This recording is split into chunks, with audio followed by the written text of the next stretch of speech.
사랑하고 또 존경하는 우리 이문동교회 성도 여러분, 안녕하십니까? 네, 저는 오늘 끊임없는 자비 소돔에서의 선악의 대쟁투라는 제목으로 함께 창세기의 말씀을 나누고자 합니다. 오늘 본문은 창세기 13장에 나오는 소돔과 고모라 사건입니다. 특별히 이 소돔과 고모라 사건은 노아 홍수 이후에 성경에 기록된 가장 큰 규모의 그 다음 나타나는 심판 사건 중에 하나입니다. 저희가 지금 계속 창조 생명 사상을 이제 창세기 주제로서 바라보면서 완전 혼돈과 어둠과 무질서 속에서 다시 피어나는 그 생명 사상에 대한 관점을 가지고 창세기를 지금 조명해 보고 있는데요. 제가 원래는 이제 야곱 그 다음 시간 넘어가려고 했었는데 그래도 악이 가장 컸다라고 볼 수 있는 이 소돔과 고모라 사건이 또 우리에게 특별한 교훈을 가져다 줄 기대를 가지고 말씀을 보게 되었습니다. 근데 이제 준비를 해보니까 어려움은 무엇이냐면 이 소돔과 고모라 사건이 저에게 이렇게 와닿지가 않더라고요. 뭔가 먼 이야기 같은 느낌. 그냥 논리로는 알겠는데 그래서 기도를 하는 마음으로 또 이렇게 영감의 글을 살피다가 하나님의 은혜로 좀 귀한 교훈들이 있어서 오늘 함께 나누고자 합니다. 오늘의 사건은 이제 아브라함과 롯이 여러 재물을 가지고 이제 나서다가 이제 소돔이라고 하는 곳에 아브라함은 이제 가나안으로 쭉 가고요. 이제 이 롯이 소돔과 고모라라고 하는 이제 그 지명을 바라보면서 그곳에 가는 이야기로 이제 창세기는 흘러갑니다. 바벨탑 이후에요. 사건 이후에. 여기 보면 여호와의 동산 같았다. 이게 소돔이라고 표현하는데 영감의 글에 보면 이 여호와의 동산이라는 표현 자체가 가장 아름답고 멋진 도시였다라고 하는 의미라고 얘기해주고 있습니다. 여기 보면 화려한 열대성 식물, 풍부한 수확물, 양떼와 가축대, 예술과 상업, 그리고 동방의 보물들이 다 장식되어 있고 여러 아주 아름답고 힘 있는 성이었다 얘기를 합니다. 그래서 소돔과 고모라는 이제 한 5개 정도의 성을 이렇게 연합 공동체로 이렇게 표현하기도 합니다. 이것이 그 지방에서 나오는 이제 포도송이라고 합니다. 이런 느낌이지 않았을까? 우리가 한번 그들의 그 풍부한 수확물을 보면요. 그래서 이 소돔과 고모라는 성경에는 평지 성읍이라고 하는데요. 그 이제 유적들이 여기 밥 에드드라라고 하는 지역에서 많이 나타났다고 합니다. 그래서 1960년대에 이제 여기서 뭐가 발견됐냐면 수많은 이제 약 한 50만 구 정도의 유해가 이렇게 발굴이 됩니다. 그러니까 사람이 많았다는 것은 무엇을 의미하는 것입니까? 번성했다라고 하는 의미죠. 또 여기 도자기 한 300만 개 정도의 도자기도 나오고요. 또 탈무드에 보면 미드라시 이제 랍비 문헌들을 보면 이 유적에서 무성한 농산물들이 많았다라는 기록들이 많아요. 이 소돔과 고모라 지역에 이 사해의 이게 남동쪽쯤에 이렇게 거하는 지역입니다. 그래서 이제 유물들을 좀 보면 이렇게 해골 유해들이 발견되기도 하고 납골 땅이 발견되기도 하고 수직으로 된 매장 무덤도 이렇게 발견되기도 하면서 또 곡식들도 이렇게 발견되는 근거를 가지고 있습니다.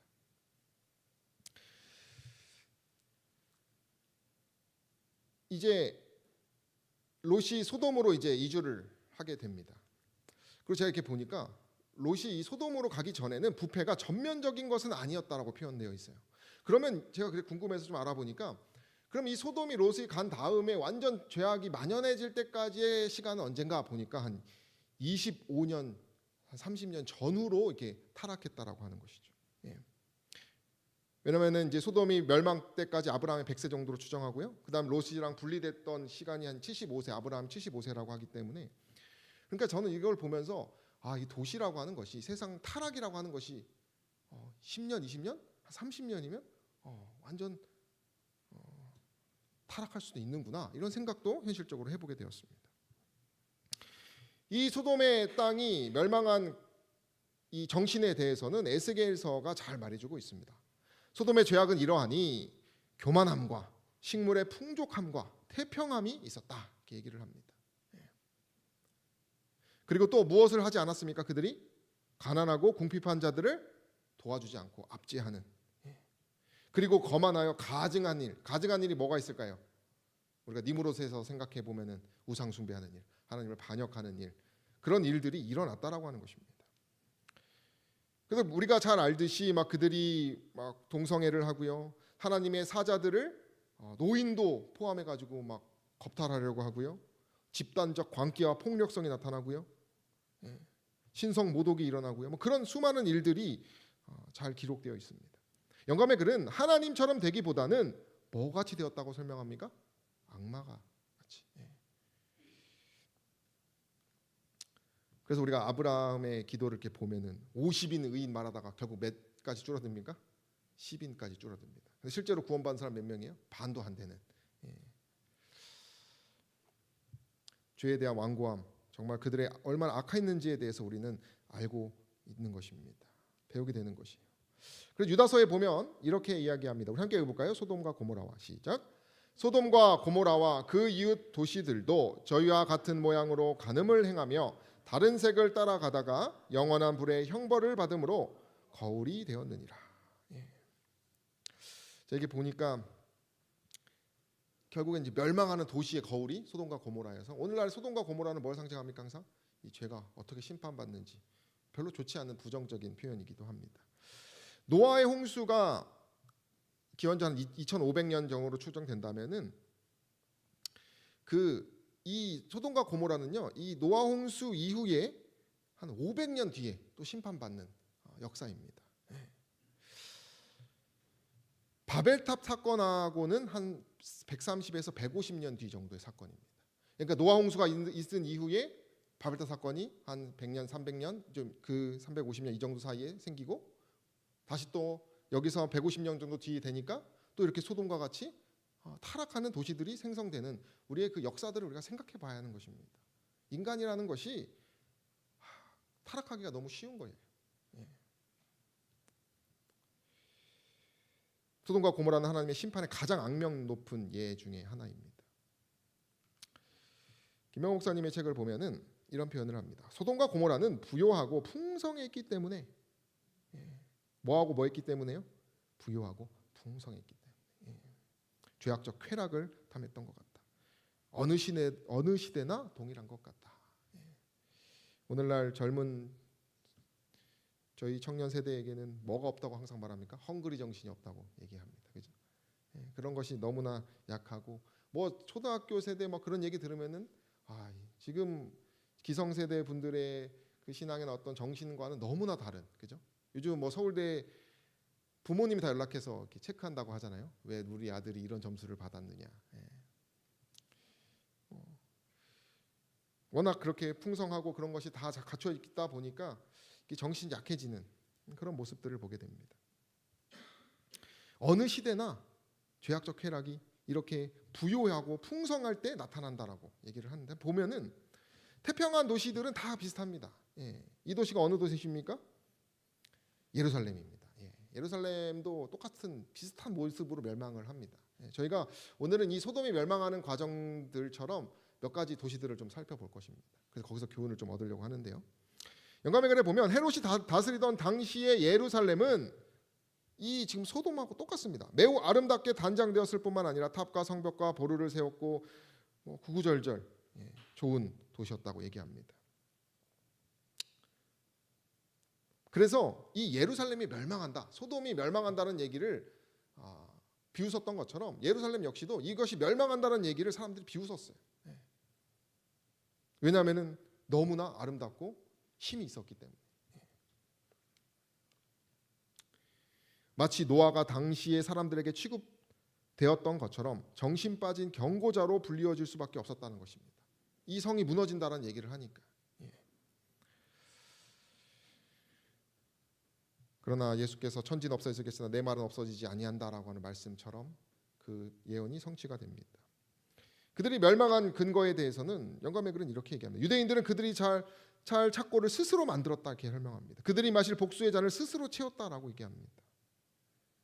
그들의 저주, 멸망은 결국 그들의 불의로 인해서 그들이 마신 잔이라고 설명합니다.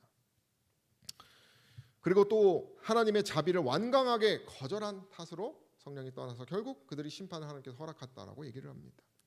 그러면서 말하기를 사단이 얼마나 무서운지에 대해서 설명을 합니다. 그러니까 이 도시를 망가뜨리는 계획이 누구의 계획이라는 것이에요? 사단의 계획이라는 것입니다. 사단의 자신의 삶을, 우리의 삶을 하나님이 아닌 것에 맡기는 것은 곧 사단의 지배를 맡기는 것과 같은 것입니다. 그렇게 되면 결국 이렇게 너무나 공허와 허무와 그 혼돈 속으로 다시 돌아갈 수밖에 없다라고 하는 사실이죠. 소돔 성도 마찬가지입니다. 롯이 이제 경고를 합니다. 이 성 뭐한다? 멸망하니 나와야 된다. 똑같은 소리를 해요. 이곳에서 떠나야 한다라고 하니까 뭐라고 합니까? 두 사위도 웃고 처도 웃고 다 롯이 뭐라고 생각해요? 정신이 나갔구나. 마치 노아가 비 한 방울 안 나는데 무슨 비가 온다는 것이냐, 네가 무슨 심판이 있겠느냐, 이렇게 힘이 세고 좋은데 농담하는 사람처럼 생각했다라고 합니다. 그 이유에 대해서 그들은 막대한 재산을 소유하였으며 아름다운 소돔이 멸망하리라는 가능성을 믿을 수 없었다는 것이. 오늘날은 돈이면 다 된다라고 하는 정신이 얼마나 무섭습니까? 그죠? 그 모든 것이 다 돈이면 다 된다는 생각을 스스로 갖게 되면 두려울 것이 없는 것이 부가 있는 사람들. 심지어 롯의 두 사위는 신앙의 계보를 가진 아브라함의 조카들이었음에도 불구하고 농담으로 여기고 경홀히 여기는 태도가 드러난다는 것입니다.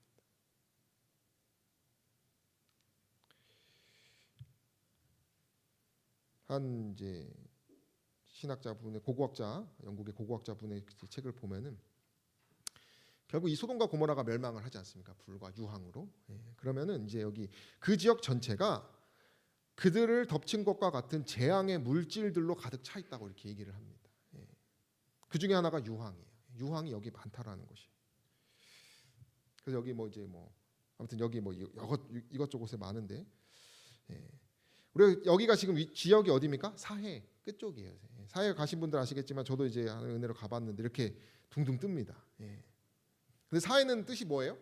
죽음의 바다예요. 이렇게 재미있을 수는 있지만 사실은 세균마저도 살 수 없는 바다가 여기입니다.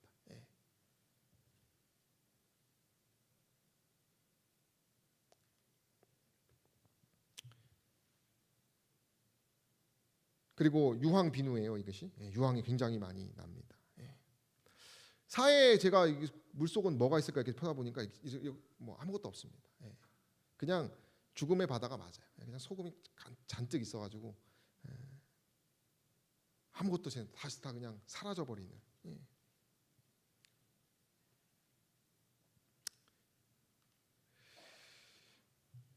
이 소돔과 고모라를 뒤집어 엎었다라고 표현해요. 하나님께서 완전히 다. 그러니까 다 한 번이 싹 없애버리신 개념입니다. 결국 소돔은 멸망하고 그런 아이콘이 그런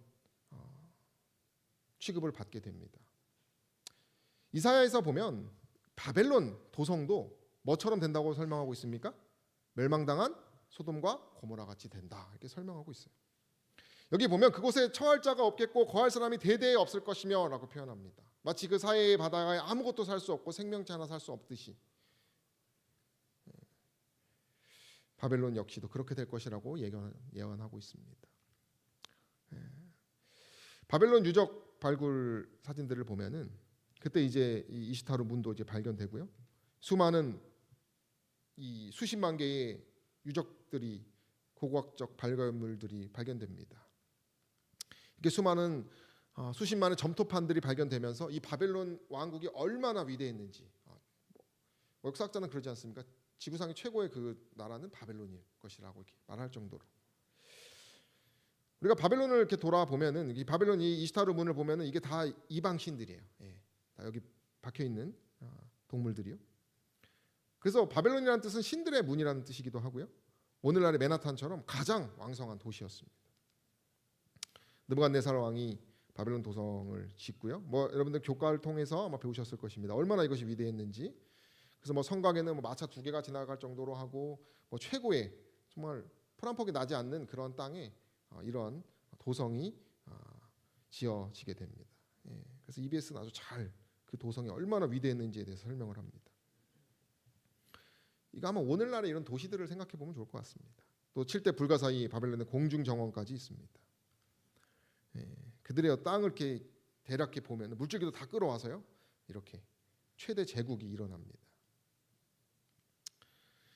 근데 예레미야에서는 거민이 없는 온전한 황무지가 될 것이라고 예언이 되어 있어요.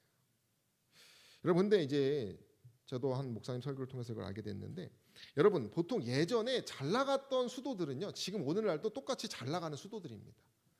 예를 들면 조선의 수도는 한양은 오늘날 지금 어디 무엇입니까? 서울입니다. 그죠? 청나라의 수도였던 북경, 지금도 중국의 수도, 가장 번화한 도시입니다. 메이지 유신 때 수도였던 도쿄, 지금 역시 일본의 수도고요. 로마 제국의 수도였던 로마 역시도 지금 이태리의 수도고요. 프랑스 제국의 수도였던 파리 역시도 프랑스의 수도입니다. 사실상 오늘날도 그렇게 그것이 이어져 가야 하는데, 지금 이 바벨론 땅은 지금 뭐가 있어요? 유명한 도시가 있습니까? 생각나는 것이 없으시죠? 이라크에 있지만 아무것도 없는 도시예요. 그 이유는 하나님의 이 말씀 가운데 거민이 없는 그 말씀이 성취되고 있기 때문입니다. 그 사담 후세인이 그것을 막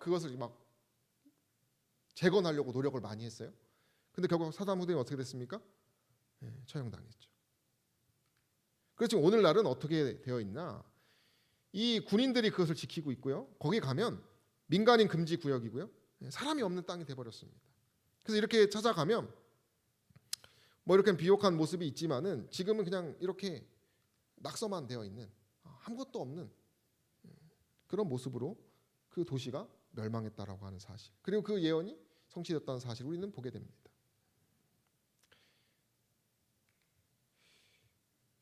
요즘은 이제 번역이 워낙 잘 돼가지고 한 이번에 이제 쓴 이제 캘리포니아 대학 버클리 학사의 박사를 받으시고 매사추세츠 공과대학 교수 어떤 분이 이렇게 소돔 고모라 바벨론을 이제 하나로 묶어가지고 그 도시가 어떻게 멸망했는지에 대해서 이렇게 좀 이렇게 조사를 했더라고요.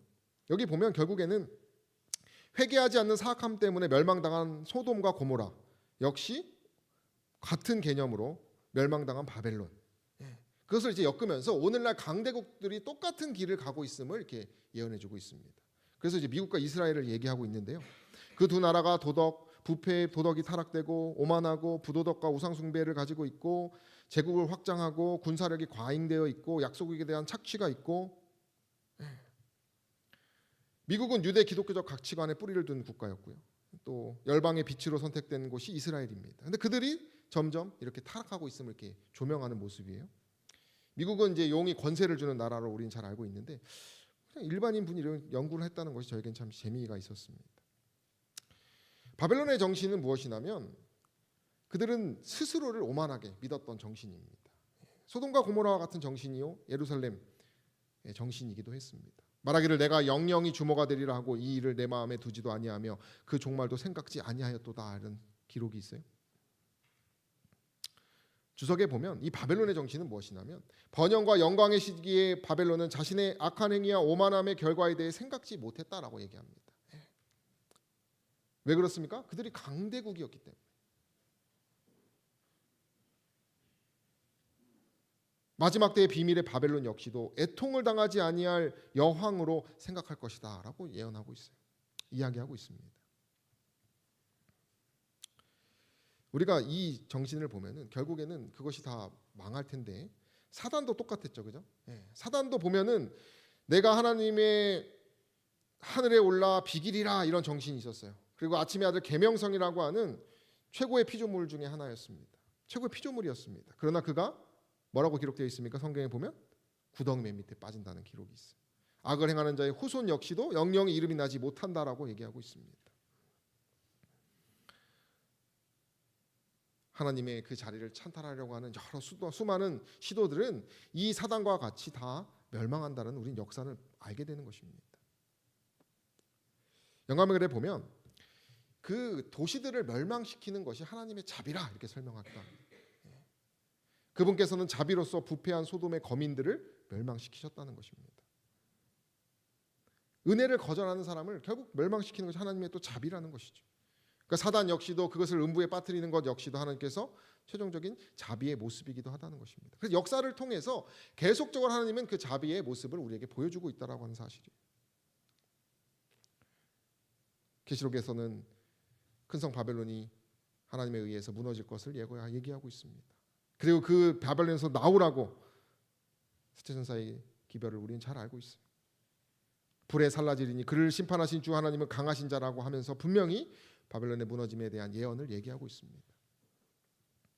그러면서 이야기하기를 대댕투에 보면 거룩한 진리의 기별이 배척되고 멸시받는 곳에는 교회가 흑암에 쌓이게 되고 믿음과 사랑이 식어지고 분리와 불화가 들어오게 된다. 교인들은 그들의 관심과 정력을 세속적인 목적에 쏟게 되고 죄인들은 더욱 완악하여진다. 이것이 마지막 때의 모습이기도 하지만 그 멸망당한 도성의 그 신앙하는 사람들의 모습이기도 하다는 것입니다. 지금 역사는 점점 그 심판의 그 시간표 앞으로 나아가고 있습니다. 그래서 오늘 우리가 배우고자 하는 이 소돔의 멸망 역시도 세속하고 타락한 그러한 우리의 마음 상태를 일깨워주기 위한 기별이기도 하다는 것입니다.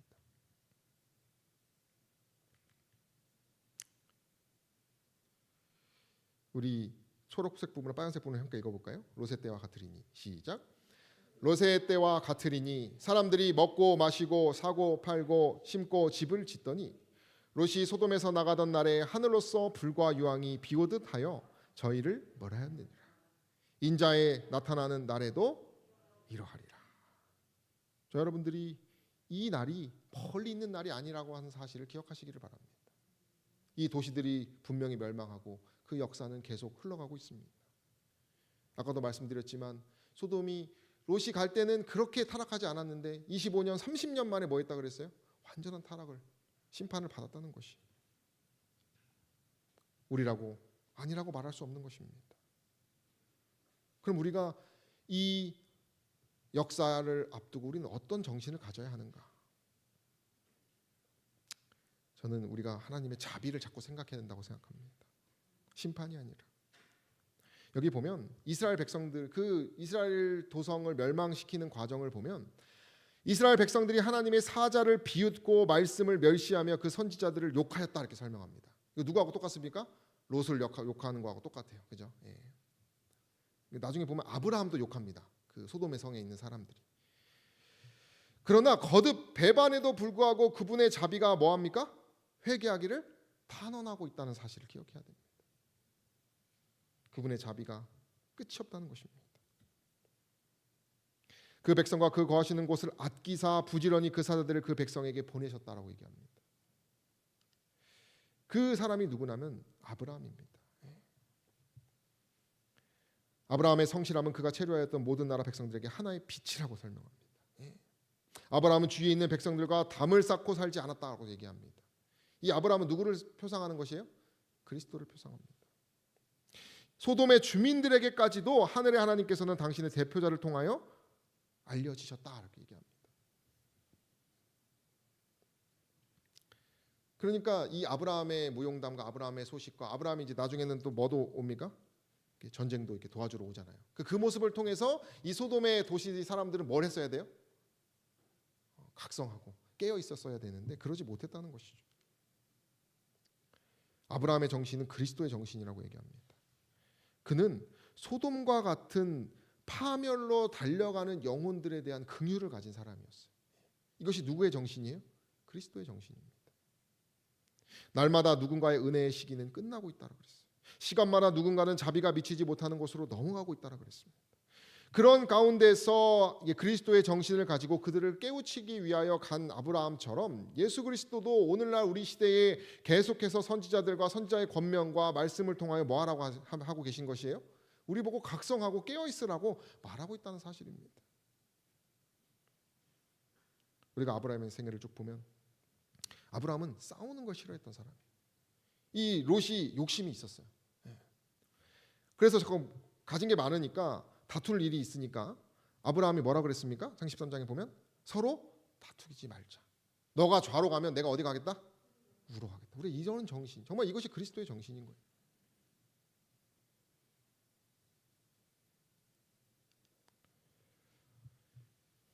롯의 정신과 비교되는 아브라함의 정신을 우리는 보게 됩니다. 그 이웃이 될 사람들의 악함을 전혀 고려하지 않았다 그랬어요. 세상이 얼마나 악한지 잘 고려하지도 않았어요. 그래서 그냥 물이 넉넉한 그냥 그런 어떤 살기 좋은 풍요만 쫓은 것이 롯이라고 그랬습니다. 자신들을 위하여 살았던 홍수전 사람들의 정신이 롯이 가진 정신이었다 이렇게 설명합니다. 그 욕심이 있었다는 것이죠. 그리고 또 하나가 뭐냐면 계속 반복되는 표현이 뭐냐면요, 감사하지 않는 마음이라고 이렇게 돼 있더라고요. 감사하지 않는 마음. 롯이 번영한 것은 아브라함과 동거하였던 덕택이었으나 그는 자신의 은인에게 뭐하는 것을 나타내지 않았다고 말합니까? 감사하지 않는 마음. 아브라함이 선택권을 양보했을 때 그런 것들에 사소한 곳에서 감사하는 정신이 있었어야 했는데 그가 그러지 않았다는 것이. 그는 그저 마음 가운데 세속적 이익에 대한 환상에 현혹되어서 정신이 취해 있었다라고 설명하고 있습니다. 이 감사하지 않은 마음은요, 롯의 처에게도 똑같이 기록되어 있어요. 마음이 어디에 달라붙어 있었다고 설명합니까? 소돔에 달라붙어 있었다는 것입니다. 그 자녀들에게 달라붙어 있었다고 설명합니다. 그리고 자신들이 받는 심판은 너무나 가혹하다고 생각했어요. 하나님의 말씀을 경히 여기는 것입니다. 그 여자의 죄는 그녀가 살 가치가 없다는 것을 보여주었다. 곧 그 여자는 생명의 보호에 대하여 그다지 감사를 느끼지 않았다. 저 여러분들은 오늘날 이렇게 숨쉬며 살아가고 하나님 믿음 생활하며 이 땅을 살아가는 것에 얼마나 감사를 가지고 계십니까? 우리의 마음은 어디에 취해져 있습니까? 우리가 아브라함의 믿음을 기억해야 될 것입니다. 아브라함은 너그러움과 친절함을 늘 가진 사람이었어요. 그의 믿음은 롯과 달리 아브라함은 하나님의 명령이 있고 난 뒤에야 그 땅을 바라보았습니다. 그는 하나님의 명령부터 생각했던 사람이에요. 그 다음에 이제 뭐 세상적인 염려를. 이 땅을 내가 너와 내 자손에게 준다라고 하는 그 약속의 말씀을 그는 붙들고 이제 가나안으로 갔던 사람이에요. 더하여 우리가 잘 알듯이 이 조카 롯이 소돔과 고모라 사람들에게 잡혀가게 되자 아브라함이 그를 쫓아서 전쟁을 일으켜서 다시 다 찾아오는 기록들이 있습니다. 이 모습에 대해서 영감의 글은 이렇게 얘기합니다. 그가 보이지 않는 하나님을 경배하는 일은 그들 가운데 조롱거리가 되었다라고 그랬어요. 그 아브라함의 신앙이, 하나님을 믿는다는 신앙이 이 소돔 지역에서는 조롱거리였어요. 그러나 그 전쟁에서 승리하자 경의와 감탄을 자아내고 하나님의 능력이 그를 승리자로 만들었다는 확신을 아무도 뭐 할 수 없었다고 말합니까? 부인할 수가 없었다는 것이. 그러니까 하나님의 분명한 그리스도의 정신이 그 도시에 임했다라고 하는 사실입니다. 참된 신앙이 무엇인지 그 도시 모두가 목격했다라고 하는 것이. 그러나 문제는 무엇입니까? 그들이 그 증거를 보고도 거절했다는 것이. 마지막 그 줄기마저도 다 거절한 것이 소돔의 정신입니다. 우리는 여기서 기억해야 한다는 것이. 우리 마음 가운데 그 양심의 소리를 우리는 결코 거절해서는 안 된다는 것이죠. 마지막 날도 이전의 모든 날과 다름이 없었다 이렇게 설명합니다. 그래서 소돔과 고모라 사람들은요 몰랐어요. 모르다가 그냥 죽어버렸어요.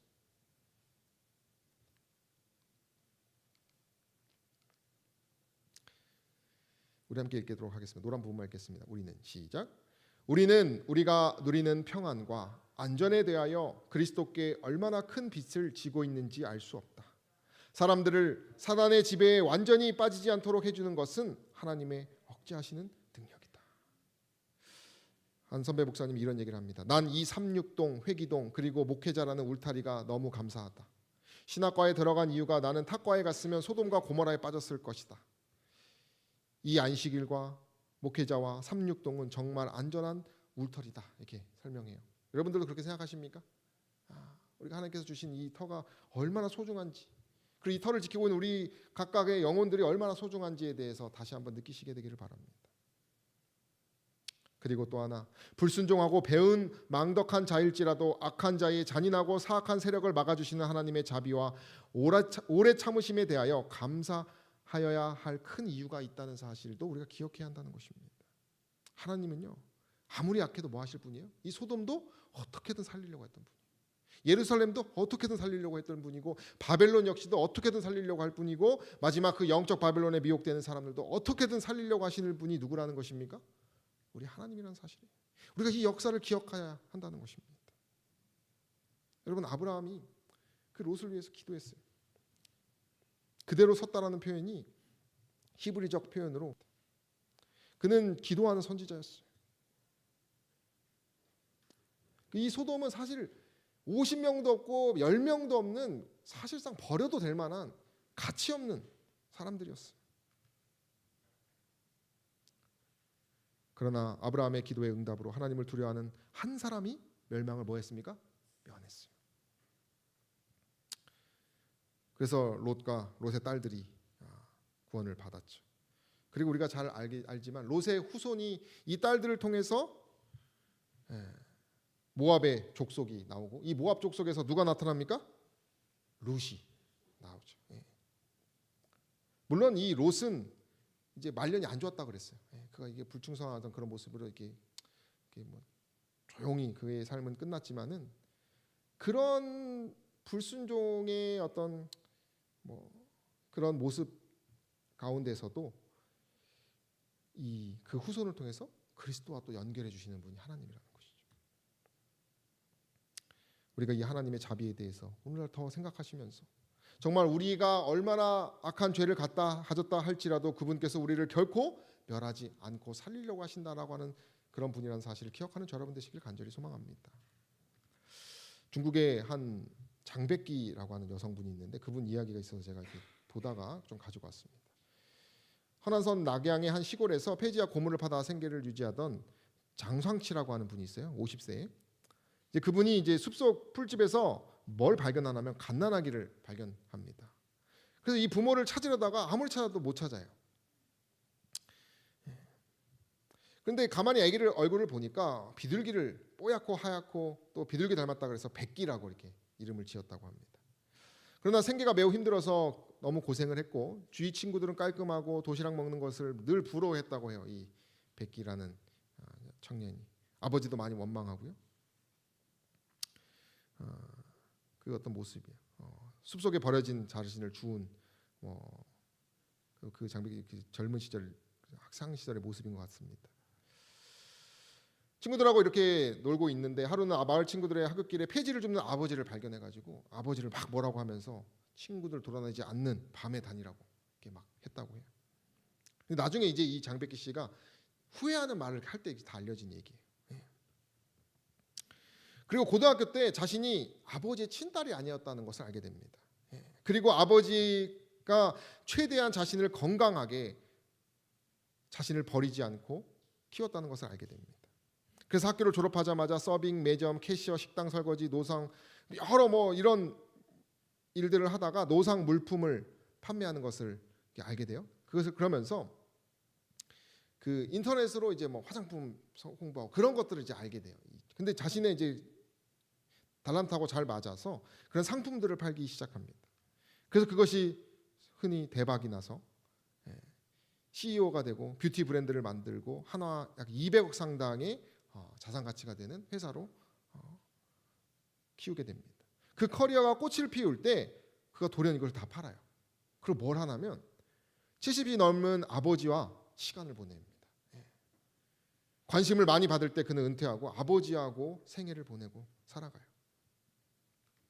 그래서 이렇게 멋진 캠핑카도 타면서, 그래서 이제 아버지하고 여행하는 이야기들이 이렇게 퍼지면서 이 스토리가 이렇게 전해진 이야기예요. 그 누군가는 버렸지만 이 아버지는 뭐 했어요? 버리지 않았어요. 자신의 형편이 좋지 않았지만 그 자비로, 긍휼로 아버지가 구원한 것이죠. 그래서 이 부녀는 복이 더 커지는 모습을 우리에게 알려주고 있다는 사실이에요. 하나님의 자비는 각 시대마다, 각 도성마다 계속 끊임없이 진행되고 있습니다. 우리는 그 진리의 빛을 거절해서는 안 됩니다. 모든 진리의 빛을 거절한 것, 모든 경고를 멸시하고 유의하지 아니한 것, 온갖 정욕에 빠진 것, 하나님의 율법을 범한 것 등은 틀림없이 뭐한 대로 거둔다고 말합니까? 뿌린 대로 거둔다고 우리는 얘기하고 있다는 사실을 기억하시기를 바랍니다. 예루살렘의 멸망, 그 도시의 멸망, 소돔의 멸망도 마찬가지입니다. 하나님께서 주시는 거룩한 은혜를 뭐이 여기고요? 소홀히 여기고 하나님의 자비의 호소를 거스르는 사람들에게 경고하는 이야기가 이 도성들의 멸망하는 이야기라는 사실을 저 여러분들이 기억하는 저 여러분 되시기 간절히 소망합니다. 우리 끝으로 이걸 읽고 마치도록 하겠습니다. 너희는 스스로 조심하라. 시작. 너희는 스스로 조심하라. 그렇지 않으면 방탕함과 술 취함과 생활의 염려로 마음이 둔하여지고 뜻밖의 그날이 덫과 같이 너희에게 임하리라. 이날은 온 지구상에 거하는 모든 사람에게 임하리라. 이러므로 너희는 장차 올 이 모든 일을 능히 피하고 인자 앞에 서도록 항상 기도하며 깨어 있으라. 그런 저 여러분 되시길 간절히 바라며 말씀을 마치겠습니다. 저희 기도하는 시간을 갖도록 하겠습니다. 노래가 끝날 때까지 기도해 주시고요. 먼저 우리 건축을 위해서 기도해 주시고, 그리고 이제 우리 아프신